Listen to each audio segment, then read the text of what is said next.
Ini pesan saya kepada siapapun kelompok yang dalam hal ini sebagai pihak yang terus menggugat keabsahan, kebenaran, keaslian ijazah Joko Widodo.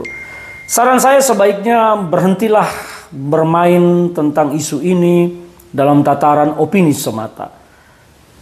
Karena saya perhatikan Jokowi saat ini justru sangat menikmati situasi ini. Bahkan beliau terkesan happy dengan apa yang terjadi. Mengapa demikian? Karena saya perhatikan Jokowi menjadi terus-menerus trending topic di tengah pemberitaan media. Jokowi selalu ada dalam frame media. Beliau satu-satunya presiden yang telah purna bakti yang setiap hari selalu muncul dalam pemberitaan media. Tidak pernah ada mantan presiden yang seperti ini. Jokowi adalah mantan presiden pertama yang selalu muncul dan selalu muncul setiap hari di tengah publik melalui media. Maka saya perhatikan situasi yang terus berkembang saat ini justru dimanfaatkan oleh Jokowi dengan menarik ulur perasaan masyarakat juga. Salah satunya beliau tidak pernah mau menunjukkan secara gamblang, vulgar, terang benderang ijazah aslinya ke hadapan publik. Mengapa demikian? Bahwa ini menjadi permainan yang menarik bagi Joko Widodo. Selagi terus-menerus masyarakat mendatangi, memperbincangkan Jokowi, maka Jokowi akan terus menjadi trending topik dan ini akan menjadi magnet politik. Karena apa? Bisa menjadi magnet politik, Jokowi akan diframe sebagai pihak yang terzolimi, difitnah, dituduh yang tidak benar, maka empati dan simpati publik akan berubah kepada Jokowi. Akan menjadi pihak yang merasa, ini kasihan Pak Jokowi. Maka saran saya kepada siapapun kelompok-kelompok yang sekarang gencar melakukan menggugat keaslian ijazah Jokowi ini, saya minta Anda kalian jangan lagi bermain di tataran opini.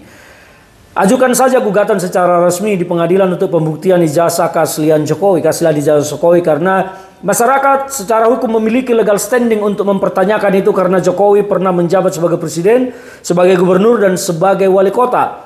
Maka masyarakat memiliki legal standing mengetahui kebenaran tentang sekolah pemimpinnya, pejabat negaranya. Nah, ini adalah dasar legal standingnya. Jadi kalau masih bermain di tataran opini, kaji ini, kaji itu, segala macam, itu hanya akan menguntungkan Joko Widodo.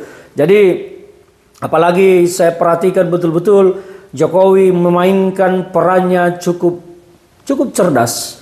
Dan ini semua demi kepentingan politik yang ingin dicapai oleh Jokowi.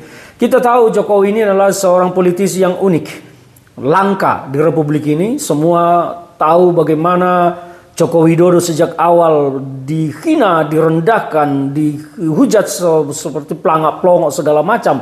Meskipun nih para penuduh pelangak pelongok itu sekarang justru adalah pihak yang sangat memuji-muji Jokowi, bahkan mengatakan hidup Jokowi. Jadi kepada siapapun, terutama kelompok TPUA, tim pembela ulama dan aktivis, saya sebetulnya agak bertanya-tanya atas nama TPUA ini. Kenapa menjadi pihak yang paling gencar menyerang Jokowi soal ijazah ini?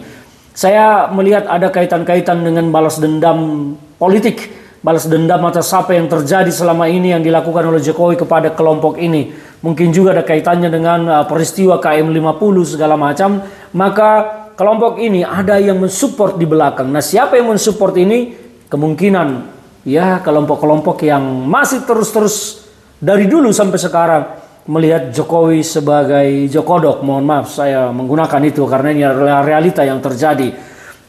Dan perlu ditelusuri juga siapa di belakang mereka lagi, karena ini adalah liar, bukan lawyer ya, liar yang terus bermain di sini saya perhatikan. Maka mari kita hentikan permainan opini di polemik ijazah Jokowi ini. Silakan siapa yang berani mengajukan gugatan secara resmi menggugat keaslian ijazah Jokowi, maka itu akan menjadi langkah terbaik. Karena kalau sekarang ditunjukkan pun ijazahnya, dipoto begini, tidak ada yang bisa menjamin itu asli dan tidak ada yang bisa menjamin semua akan percaya itu asli. Sama ketika saya sambil uang kertas saya tunjukkan, saya foto, saya upload. Siapa yang tahu itu uang asli atau uang palsu? Tidak akan ada yang bisa membuktikan kecuali dilakukan uji forensik keasliannya. Jadi mari kita hentikan polemik ini. Siapa yang mau menggugat secara hukum silakan ambil langkah hukum. Tapi mari kita hentikan polemik ini karena Jokowi lah yang diuntungkan dari semua ini dan bangsa dirugikan karena energi bangsa Indonesia terkuras banyak sekali untuk mengurusi hal yang tidak penting lagi sama sekali.